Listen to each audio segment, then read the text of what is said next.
11వ అంతర్రాష్ట్ర మండలి సమావేశం ప్రారంభమైంది. ప్రధాని అధ్యక్షతన జరుగుతున్న ఈ సమావేశానికి అన్ని రాష్ట్రాల సీఎంలతో పాటు పలువురు కేంద్ర మంత్రులు హాజరయ్యారు. 10 ఏళ్ల తరువాత జరుగుతున్న అంతర్రాష్ట్ర మండలి సమావేశంలో పలు కీలక అంశాల గురించి చర్చించనున్నారు. ప్రస్తుతం ప్రధాని మోడీ మాట్లాడుతున్నారు. లైవ్ లో చూద్దాం. अहमियत यह है 14th वित्त आयोग की अनुशंसाओं की स्वीकृति के साथ केंद्रीय करों में राज्यों की हिस्सेदारी 32% से बढ़ाकर 42% कर दी गई है। यानी अब राज्यों के पास ज्यादा राशि आ रही है जिसका उपयोग वो अपनी जरूरत के हिसाब से कर सके हैं। मुझे आपको ये बताते हुए खुशी है कि पिछले वर्ष 2015-16 में राज्यों को केंद्र से जो रकम मिली है वो वर्ष 2014-15 की तुलना में 21% ज्यादा है। इस तरह पंचायतों और स्थानीय निकायों को 14th फाइनेंस कमीशन की अवधि में 2,78,000 करोड़ रुपए की रकम मिलेगी, जो पिछली बार से बहुत ज्यादा है। प्राकृतिक संसाधनों से होने वाली कमाई में भी राज्यों के अधिकारों को ध्यान में रखा जा रहा है।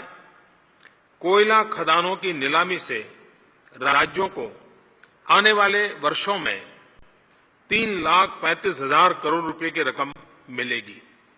कोयले के अलावा भी दूसरे खनन से राज्यों को 18,000 करोड़ रुपए की रकम मिलेगी। इस तरह कैंपा कानून में बदलाव के जरिए बैंक में रखे हुए करीब 40,000 करोड़ रुपए को भी राज्य को देने का प्रयास किया जा रहा है।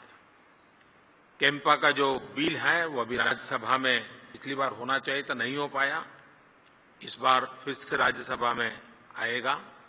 जैसे ही वो वहां पारित हो जाएगा तो 40,000 करोड़ रुपए की रकम राज्यों के बांटी जाएगी। सिस्टम से में पारदर्शिता बढ़ने की वजह से जो रकम बच रही है उसे भी केंद्र सरकार आपके साथ साझा करना चाहती है। एक उदाहरण के तौर पर अगर केरोसिन का ही हम उदाहरण लें तो आज गांवों में बिजली का कनेक्शन बढ़ रहा है। आने वाले 3 साल में सरकार का प्रयास है करीब 5 करोड़ परिवारों को नए गैस के कनेक्शन दिए जाएं। एलपीजी की सप्लाई भी और बढ़ेगी। इन प्रयासों का सीधा सीधा असर ये पड़ेगा कि केरोसिन की खपत बहुत कम होगी।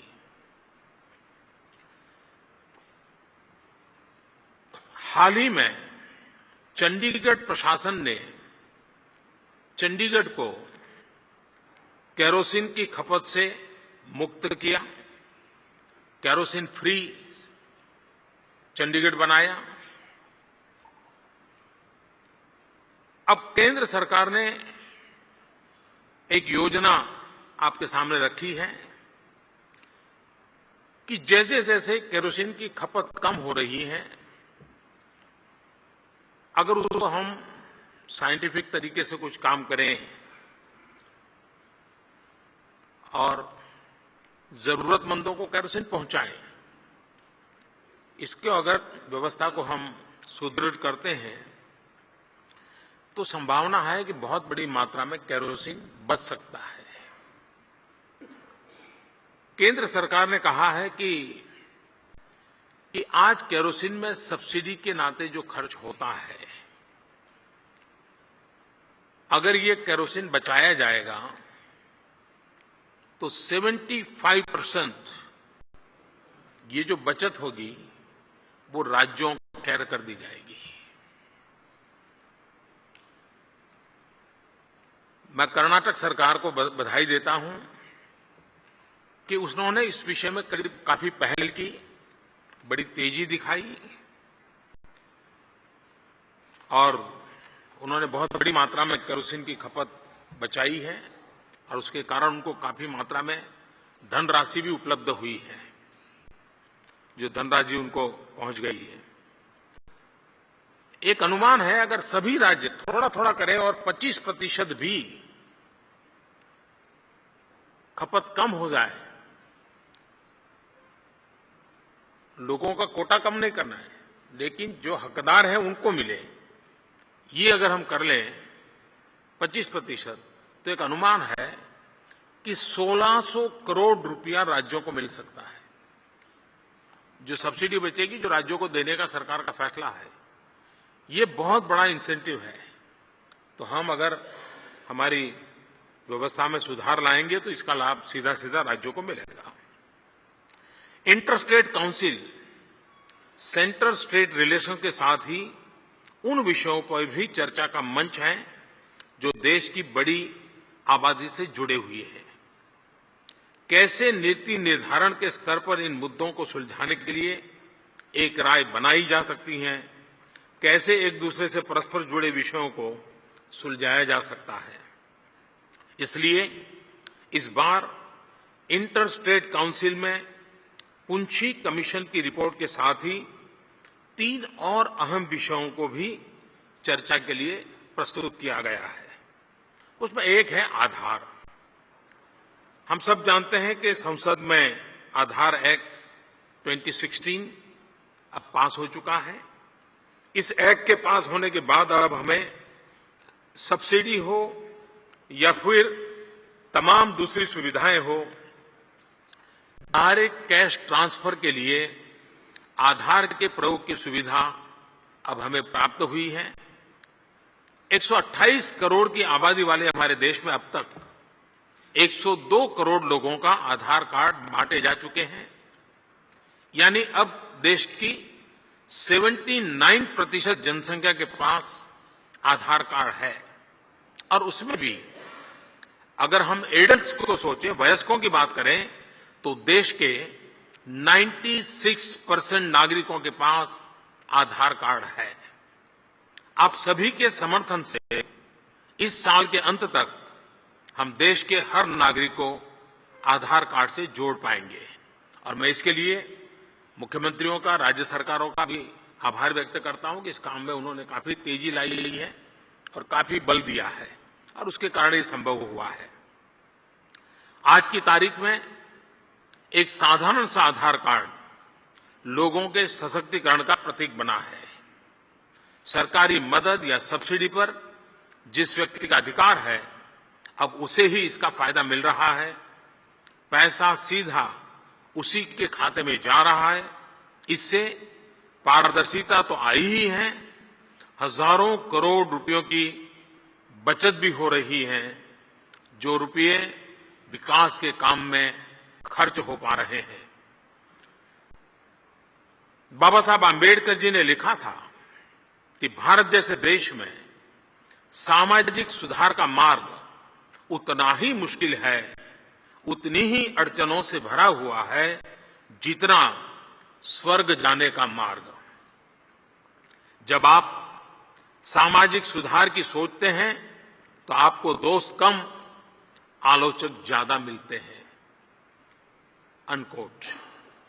आज भी बाबा साहब आंबेडकर की लिखी ये बातें उतनी ही प्रासंगिक है। इसलिए आलोचनाओं से बचते हुए हमें एक दूसरे के साथ सहयोग करते हुए सामाजिक सुधार की योजनाओं को आगे बढ़ाने पर जोर देना होगा। इनमें से बहुत सी योजनाओं की रूपरेखा नीति आयोग में मुख्यमंत्री को ही सब ग्रुप के द्वारा तय हुई और उन्हीं को लागू करने का पूरा प्रयास किया गया। इंटर स्टेट काउंसिल में जिस एक और अहम विषय पर चर्चा होनी है वह है शिक्षा। भारत की सबसे बड़ी ताकत हमारी युवा शक्ति है, हमारे नौजवान हैं। 30 करोड़ से ज्यादा बच्चे अभी स्कूल जाने वाली उम्र में हैं। इसलिए हमारे देश में आने वाले कई सालों तक दुनिया को स्किल मैन पावर देने की क्षमता है। केंद्र और राज्यों को मिलकर बच्चों को शिक्षा का ऐसा माहौल देना होगा जिसमें वे आज की जरूरत के हिसाब से खुद को तैयार कर सकें, अपने हुनर का विकास कर सकें। पंडित दीनदयाल उपाध्याय जी के शब्दों में अगर कहें तो शिक्षा एक निवेश है। हम पेड़ पौधों को लगाते समय उनसे कोई फीस नहीं लेते। हमें पता होता है कि यह पेड़ पौधे आगे जाकर हमें ऑक्सीजन देंगे, पर्यावरण की मदद करेंगे, जीवन की आवश्यकताओं को पूर्ण करेंगे। उसी तरह शिक्षा भी एक निवेश है जिसका लाभ समाज को निरंतर मिलता रहता है। पंडित दीनदयाल उपाध्याय जी ने ये बातें 1965 में कही थी। तब से लेकर के आज तक हम शिक्षा की दृष्टि से बहुत लंबा सफर तय कर चुके हैं, लेकिन अब भी शिक्षा के स्तर को लेकर बहुत कुछ करने की आवश्यकता है। हमारी शिक्षा व्यवस्था से बच्चे वास्तव में कितने शिक्षित हो रहे हैं, इसे भी हमें अपनी चर्चा में जरूर मेंशन करना चाहिए। इसलिए बच्चों में शिक्षा का स्तर सुधारने का सबसे बड़ा तरीका है कि उन्हें शिक्षा के उद्देश्य भी समझाए जाएं। सिर्फ स्कूल जाना ही पढ़ाई नहीं है। पढ़ाई ऐसी होनी चाहिए जो बच्चों को जिज्ञासा जगाएं, क्यूरियोसिटी पैदा करे, सवाल पूछने की आदत बनाएं।